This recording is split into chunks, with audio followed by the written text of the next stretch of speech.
The summer, the incubators failed. Everyone in the valley already knew what Maris Veldy was worth, which is to say they had decided she was worth very little. She stood that August afternoon in the long, low barn behind the Kellerman hatchery complex with 300 cracked duck eggs in wooden flats around her feet, and $47 left in her checking account. And the room smelled of warm straw and old wood and something beneath that ancient and patient. The smell of possibility that most people had long ago learned not to notice. The buyers from Kellerman's operation had pulled the clean eggs into refrigerated transport and left the cracked ones for the dump run, and Maris had waited until their truck was out of sight before asking the foreman if she could have the rejects. He had paused. He had looked at her the way a man looks at someone who has asked a question so simple it must be a joke. Then he said, "Take them. Take whatever you like," and he had not laughed until she was already loading her truck. She heard it as she drove away. It carried a long time on the flat morning air. She let it carry. She had learned, in the months since arriving in the valley, with a leased property and a second-hand incubation setup and no reputation at all, that she could either spend her energy answering other people's conclusions, or she could spend it on the work, and the work was the only one of those two things that would ever pay her back. Here is what you need to understand about cracked duck eggs before the rest of this story makes its full sense. A crack is not the same as a death.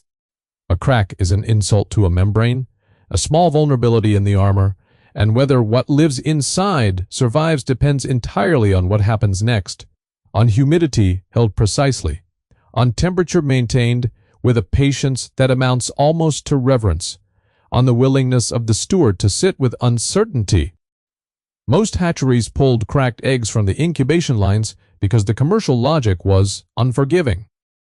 A cracked egg carried infection risk and demanded extra attention, and in a facility running 40,000 eggs at a time, extra attention per unit was a cost that could not be absorbed. So the cracked eggs went to the dump pile, and the question of what was living inside them was a question nobody asked, because asking it was economically irrational. Maris Veldy was not, at this stage of her life, in a position to be economically rational. She was in a position to be something older and stranger and more stubborn than rational, which was attentive, which was patient, which was willing to make a bet that looked like foolishness from the outside and felt from the inside, like the only honest thing to do.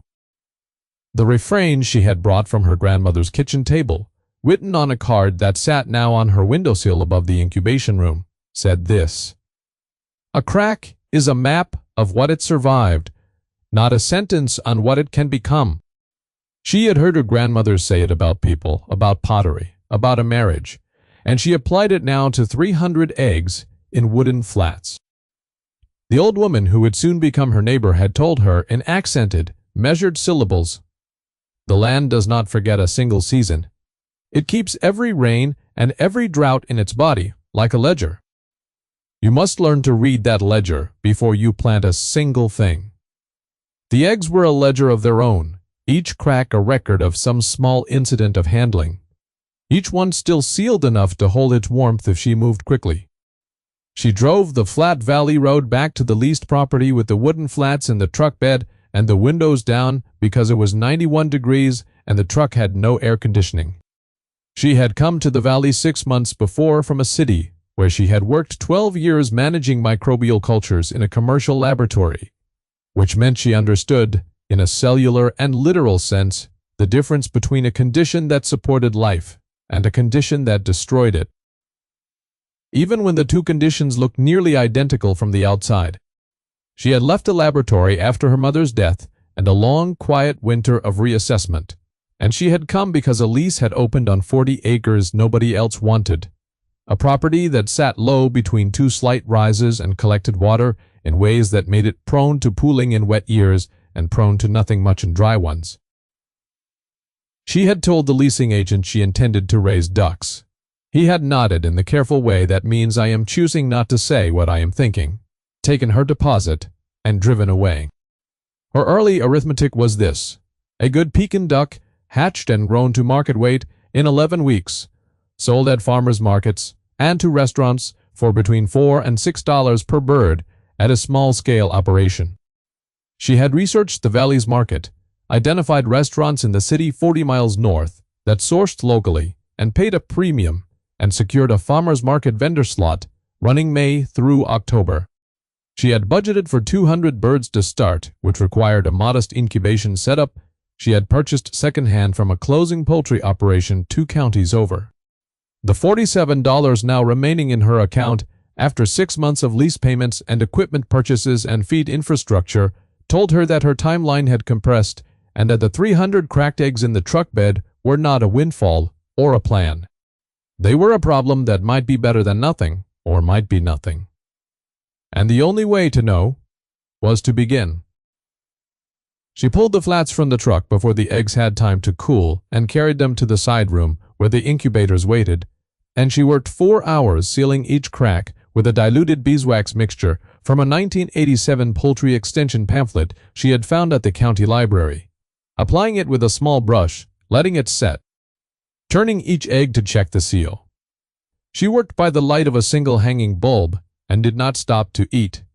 By midnight, she had sealed 261 eggs, well enough to try. The remaining 39 were too far compromised, and she composted them herself, which felt honest. A small acknowledgement that not every cracked thing can be brought back. At 1 in the morning, he sat on the floor, with her back against a warm incubator cabinet, and ate a peanut butter sandwich, and looked at the 261 sealed eggs and did the arithmetic. If 20% hatched, she had 52 birds. If 50% hatched, she had 130. She decided to believe the pessimist's number so that anything more would be a gift she had not presupposed. The old woman came on the 3rd morning. Her name was Theodora Ballas, and she was 79 years old and had lived on the neighboring 8 acres for 31 years, and she had grown up in a part of Central Europe where ducks were not a specialty product, but simply the animal that got you through a winter when nothing else would. She appeared at the barn door with a jar of something preserved in brine, and looked at Maris without the careful nodding performance of unspoken skepticism and said, "I heard you took Kellerman's cracked eggs." Maris said she had. Theodora said, "Good." She came inside, looked at the incubation setup, was quiet for a while, then said, "You sealed with wax." "My mother used tallow, but wax is better. Wax breathes less. The egg needs to breathe a little, but not too much. You did right." Then she sat down on a bucket and said the thing Maris would carry the rest of the season. "The egg already knows whether it wants to live. Your job is only to not convince it. Otherwise, whatever pressure you add is pressure it has to spend on you instead of on becoming. Hold the temperature. Turn them gentle. Don't look too often. Looking too often is its own kind of harm." She came 3 more times that first week, each time staying between 20 minutes and an hour, each time saying something Maris wrote down afterward on the back of the incubation log. She talked about temperature differentials and about how ducks differed from chickens in the middle days of incubation, more tolerant of certain fluctuations, but less tolerant of others. She brought a candling lamp she had made from a coffee tin and a bulb socket, and showed Maris how to read the shadows inside the shell, and she said, "The shell tells you everything if you know the language." Most people never bother to learn the language because they have already decided whether the egg is worth their attention. The child came on the 7th day. His name was Pell Osterhagen, and he was 10 years old, and his family leased land on the far side of Theodora's property, a spread in marginal financial difficulty for most of Pell's life. He appeared at the fence line one morning and stood without calling out, just watching, and when Maris waved, he came through the gap in the fence the way a child who has spent time around agricultural fencing always knows where the gap is. He looked at the incubation room and said, "Those are Kellerman's rejects." It was not a question. She said yes. He said, "My dad said you were going to lose all your money on them." She said he might be right. Pell considered this, then said, "Can I help?" She gave him the turning log and showed him the schedule, and he came back every day after school and on weekends without being asked, turning the eggs at the afternoon shift. With a steadiness that surpassed, she noted privately the steadiness of several adults she had known. He named the incubation trays after letters of the alphabet and kept his own count in a small notebook. He did not ask her about money. He did not ask what she would do if it failed. He asked about duck biology, about air cells and development stages. And she told him everything she knew, which was considerably more than the Valley currently credited her with knowing. The first candling at day 7 revealed 144 fertile eggs developing normally, 63 unclear or very early, and 54 already lost. She removed the lost eggs and recorded the number with the same steadiness she had decided to bring to every figure this season.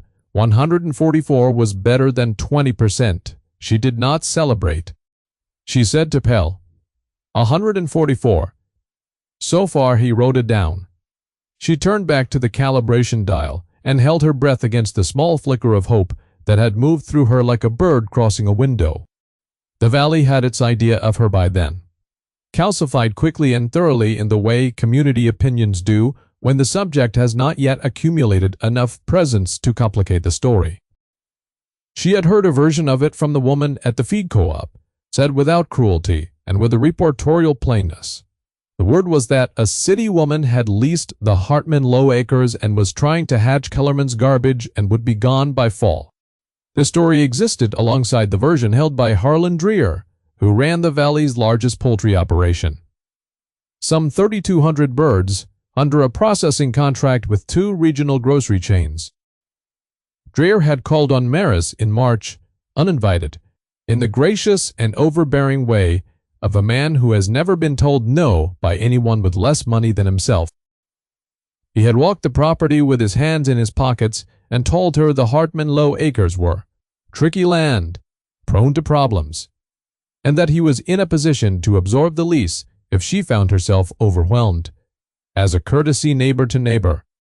The figure he named was so far below what she had paid in deposits that she understood it was not a number but a demonstration of his contempt dressed as generosity.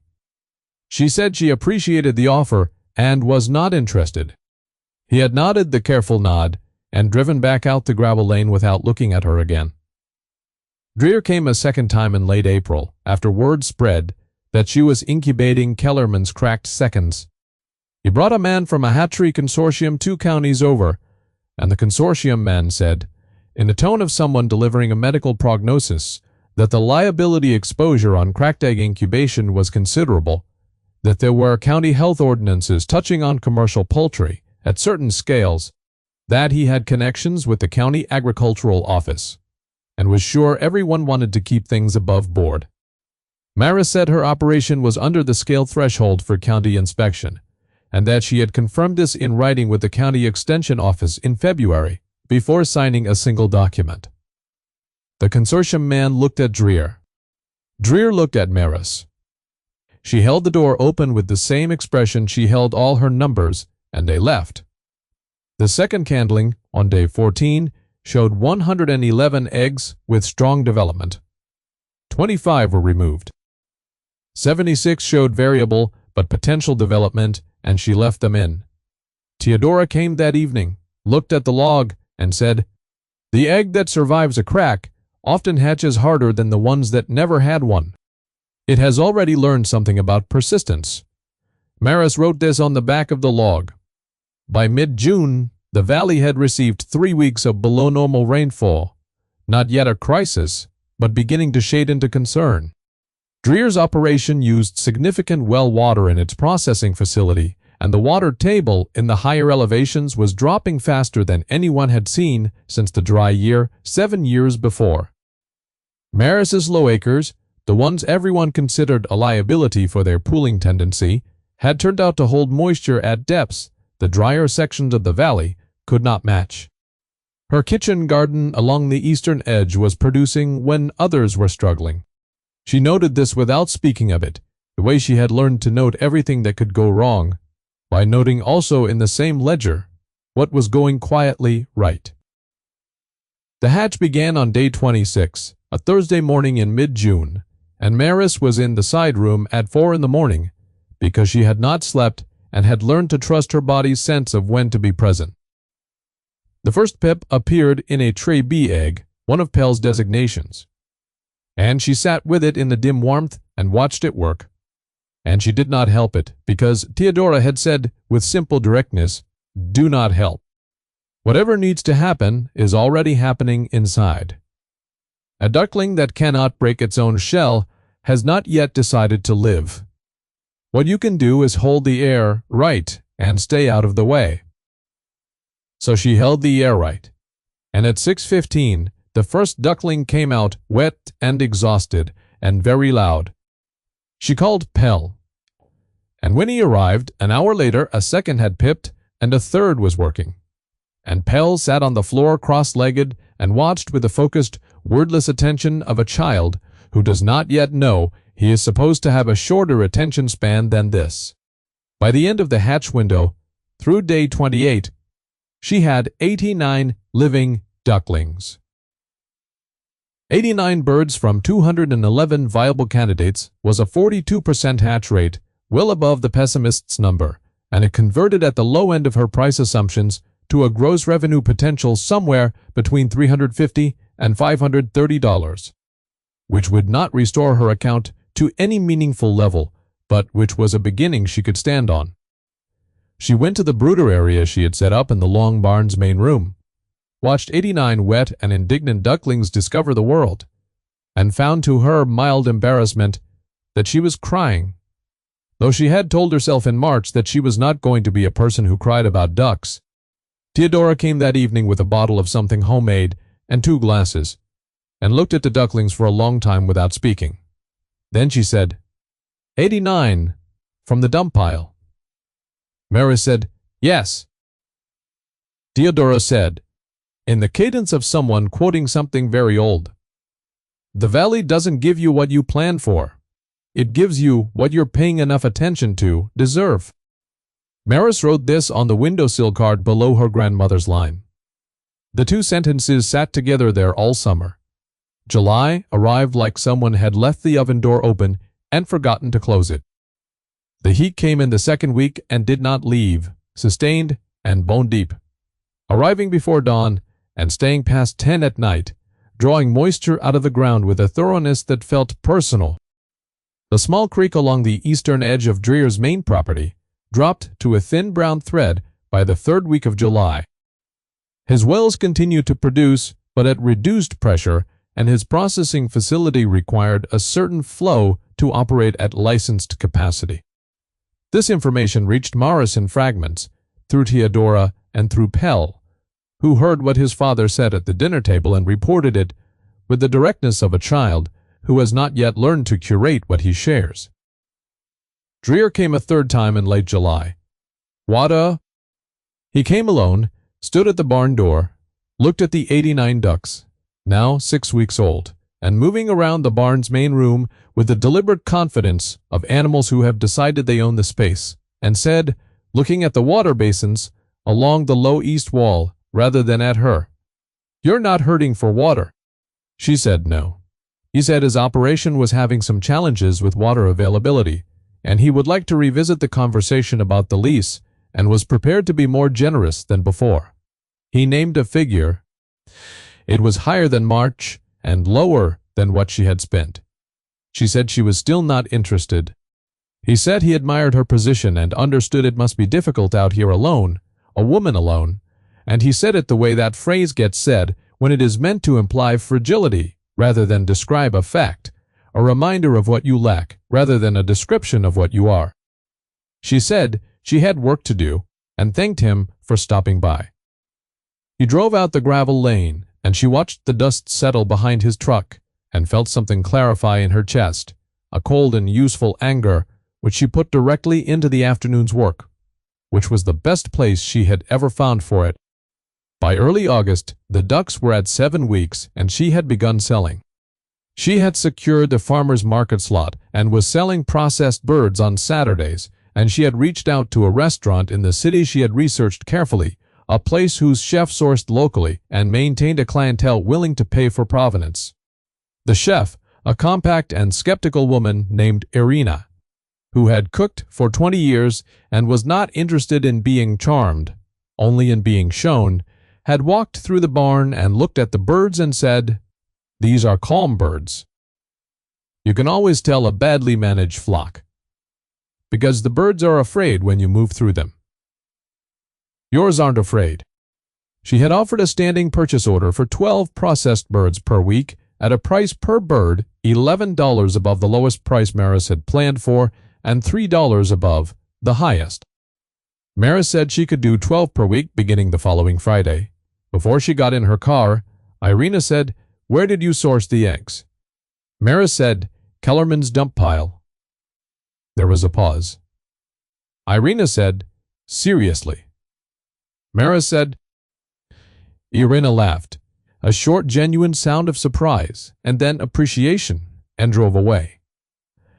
August moved forward in its furnace way, and the valley's water situation worsened. The creek feeding the small municipal reservoir on the north end of town dropped to a level that prompted the county to issue a conservation advisory, and then, in the third week of August, a usage restriction applying to large-scale agricultural operations above a certain daily water draw. Dreer's processing facility fell above the threshold. His grow-out capacity, the birds he had contracted to deliver to the grocery chains, was now in jeopardy. Because you cannot raise birds to contract weight on restricted water in a summer like this one. He came to the Valley's monthly meeting of the Small Agricultural Operations Association, held in the back room of the feed co-op. Maris had been attending since April, mostly quiet, largely treated as a minor presence. Dreer walked in, walked straight past her, stood at the front of the room, and told the assembled producers he had a water access problem and was proposing a cooperative water-sharing agreement that would allow his processing facility to draw from the shared municipal reserve under a new priority arrangement. In exchange, he would offer guaranteed processing contracts to the small producers, who signed on. The price he named for those contracts was the lowest she had ever seen calculated for small flock poultry in this region, a price that would have destroyed the margin of every independent producer in the room and made all of them permanently dependent on Dreer's processing infrastructure, which is to say permanently dependent on Dreer. The room went quiet, in the way rooms do when what's been said is too large to answer immediately. Most people were looking at their hands or at the ceiling. Several of them had, at various points in the past 6 months, laughed at the idea of the woman on the low lease acres hatching Kellerman's garbage, and several of them were now frightened in a physical and immediate way about the coming months. Maris sat in the third row and said nothing for a moment. She looked at the faces in the room, and she looked at the number she had been carrying in her head all month, the capacity of the groundwater beneath the Hartman low acres. The low acres held because the water table beneath them was fed by a subsurface seam that a state extension survey she had requested in March described as a remnant alluvial deposit of significant porosity. There was water under her land in quantities the surrounding valley could not match this dry year. She had the survey in her truck. She raised her hand. Dreer looked at her with polite condescension and said, "Yes." She stood. She asked whether the cooperative agreement would extend to all participants equally, or whether Dreer's operation would hold priority draw rights. He said all participants would share equally, according to operational need. She said she was asking because the priority arrangement he described was not legal under the current county ordinance unless voted on by a 2/3 majority of affected landowners, which she was fairly certain this room did not constitute because it excluded several landowners in the northern section of the valley who would be affected.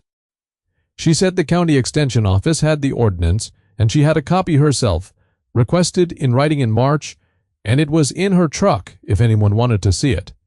The man who ran the orchard on the north slope said he would go get it. She handed him her keys. He went. Dreer's expression had not changed. He was watching her with the attention of a man recalculating, and it was in this moment that he made his error. The error of a man who has been gathering intelligence on an opponent he has been publicly dismissing. He said in a tone aimed at the room rather than at her, "I appreciate the concern, but I've reviewed the water table data for the valley, and my information is that the Hartman Acres subsurface deposit is not as robust as you might be hoping. His information was specific. It named the aquifer layer by its geological designation and cited a porosity estimate within a narrow range. That estimate was one he could not have known from any public document. The state extension survey she had received was not public. She had not shared it. She had spoken of it to exactly one person, Theodora, and Theodora did not share things with men who stood in barn doorways discussing what a woman alone could and could not manage. The only way Dreer's consortium had that specific figure was if someone from his operation had accessed her mailed correspondence, which had arrived in a county extension envelope at the leased property address in March and had sat in her desk drawer since. Which meant someone had been on her property and in her office while she was elsewhere. She said, very quietly, "That's an interesting figure. May I ask where you sourced it?" He paused. She said she was asking because the number was quite close to a figure in a state extension survey she had received in March, and she did not recall sharing that document with anyone outside the property. The room had gone completely still. The orchard man who had returned with the county ordinance and was standing near the door was looking between Dreer and Maris with the alert expression of someone watching a card game, where a player has just revealed a card he should not have had. Dreer said the figure was publicly available through the County Geological Survey Office. She said it was not, and she said this without heat because she had called the County Geological Survey Office in May and confirmed precisely what was and was not publicly filed. She said she would be happy to follow up with the County Survey Office directly, and she believed the County Agricultural Commissioner's Office would probably be interested in that conversation as well. She sat down.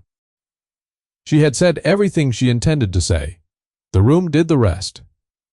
What happened in the next 10 minutes was not dramatic in the way confrontations are dramatic in stories. It was quiet in the way true turnings are quiet. Dreer gathered his papers and said something about following up in writing, and he left, and the room exhaled, and the conversations that followed were not about his water-sharing proposal, which nobody seconded or voted on, but about the aquifer under the Hartman Low Acres and whether Marisvelde would be willing to discuss shared access on terms that were not Dreer's terms. The orchard man said he was interested. The woman who ran the goat dairy on the eastern slope said she was interested. 3 other operations said they were interested. Maris said she needed a week to talk to the county extension office and look at the numbers and would come back with a fair proposal. And she said, fair meaning equitable, meaning based on what each operation needed rather than on what each could be made to pay in desperation. And she said the word fair in a tone that required no elaboration because everyone in the room had just watched its opposite perform itself and walk out through the feed co-op's back door. She stopped at Pell's family's property on the way home. She had been stopping once a week since July, trading eggs and early-season produce from the kitchen garden for help with the afternoon turning rotation, an arrangement she had set up as a business exchange rather than a charity. She went to the door and said to Pell's father, a quiet man who had been farming this valley for 15 years with the careful dignity of someone accustomed to margins thinner than he deserved, I want to talk to you about water access. Your property sits close enough to the south edge of the subsurface seam that I think you might benefit from what's under mine, and I'd like to run that by the extension office and sit down with you about what a shared arrangement would look like. He stood in the door and said after a moment, My boy says, You know what you're doing out there. She said Pell was a fine hand. He said with the restraint of a man who does not spend words freely, I should have said so before. I didn't. She said there was time now, and she meant it. The rains came in the second week of September, 2 weeks earlier than the valley's historical average, and when they came properly. Not a relief shower, but a soaking 3-day event that sat over the valley and refilled the reservoir and turned the Brown Creek thread back into a creek. Mara stood in the barn doorway on the second morning of the rain and listened to the ducks in the run, who greeted rainfall with a unanimous enthusiasm she found, even now, deeply funny. 81 of the 89 remained, 8 lost to various causes across the summer, and the 81 were strong birds. Irina's standing order had continued every week. The numbers in her account were no longer $47, not substantial yet, but no longer the arithmetic of someone about to lose. And the arithmetic of not losing, she had learned this summer, was its own kind of gain. Theodora came on the third day, when the sky had cleared and the valley was wet and reflecting and smelled like itself again, the deep, particular smell of soil that has been very dry for a long time and is now being reminded of what it actually is. She brought the preserved brine again, and sat on the bucket and looked at the birds and said nothing for a while. Then she said, "I told you in March the valley keeps a ledger. You've been paying into it all year." She nodded at the ducks. "Those were Kellerman's garbage." Maris said they were. Theodora said, "Now, they are 81 arguments that a crack is not a sentence." She stood with the deliberate care of a 79-year-old woman who has been careful with her body because she needed it to last, and she patted Maris on the arm once, which was an unusual gesture from her and which Maris understood as the full weight of what it was, and she walked back across the fence line in the afternoon light. Pell came after school and updated the outcome log without being asked, adding the September numbers in careful handwriting. He said without looking up, "My dad thinks you might have saved his operation." She said the aquifer was there, whether she had pointed at it or not. He said, "But you pointed at it." She said that was true. He wrote something in his notebook, and she did not ask what. She had learned that Pell's notebook was his own ledger and not a thing you asked about. At the November Association meeting, Dreer did not attend. Maris brought the County Extension Office's preliminary assessment of the subsurface water sharing arrangement and walked through the numbers with the assembled producers. She proposed a cost-sharing model for the pump infrastructure that distributed expense in proportion to each operation's draw, and that included Pell's family's operation at a reduced contribution rate in recognition of their proximity to the seam's edge and the uncertainty of their draw volume. The orchard man seconded without hesitation. It passed by unanimous vote. She signed the cooperative agreement last, after everyone else, because she did not need to be first. Being first was a thing she had already done, in March, in the dark, with a beeswax brush and 300 eggs from the dump pile. And she had done it alone, and she had done it without anyone watching. And that was the version that mattered to her, the one that happened before the vindicating and the voting and the reversal of the community's careful nod. By the following spring, she had expanded the incubation setup with 2 additional refurbished units from the same closing operation she had used the first time. And she had a standing arrangement with Kellerman's foreman for the cracked egg dump pulls, which the foreman had formalized in writing after she brought him a processed bird from the Irina batch. And he took it home and reported back that his wife said it was the best duck she had ever cooked. She paid 40 cents per egg for the rejected pull, above what the compost processor paid, and below what whole eggs sold for, and the arrangement suited both of them. Pell came every day after school and had started keeping a parallel incubation log, his own version, more detailed than hers in certain respects, and she was privately certain it would outpace her methods within 2 years. She intended to tell him so when the time was right. She stood in the barn one early morning in May. A year and some months from the afternoon, she had loaded the wooden flats into her truck and driven out of the Kellerman lot with the foreman's laughter trailing behind her on the flat air, and she listened to the sound of the barn, loud now in the best way. The constant commentary of ducks going about their business, the sound that had been her first arithmetic's target and her long season's proof. She thought about Dreer's phrase, "a woman alone," and how he had meant it as a reduction, a statement of what was absent rather than what was present, a thing to be pitied or leveraged. And how by now it had become something entirely different in her own accounting. A woman alone in the incubation room at midnight, making the decision that everyone had already decided was irrational. A woman alone in the early morning reading the language of the shell that most people had decided was not worth learning. A woman alone on the low-lease acres that everyone had decided collected problems, rather than resources. That aloneness had not been a deficit, but a kind of undiluted attention. The attention Theodora had named, and that Pell had inherited, and that the land itself, in its patient geological way, had been offering all along to anyone willing to hold the conditions and stay out of the way. A crack is a map of what it survived, not a sentence on what it can become. She had said it to Pell once, in July, when he asked about the card on the windowsill. He had looked at it a moment and said, "That's also true about people, isn't it?" She had said her grandmother had thought so. He had nodded and gone back to the turning log. She had stood in the doorway of the side room and looked at the incubators running quiet and warm in the summer heat, and thought about the valley which had cracked in its own way this dry season. The creek gone thin, and the wells dropping, and the fear sitting in people's chests like a weight they were too proud to name. The valley was not done yet, not sentenced by the drought, and the answer to a crack was not to hide it or declare it a total loss, but to seal it carefully with what you had available, and hold the temperature, and turn it gently, and not look too often, and trust that what wanted to live would find its way to living if you held the conditions and stayed out of. Way the valley kept its ledger. She was in it now, and not as a footnote.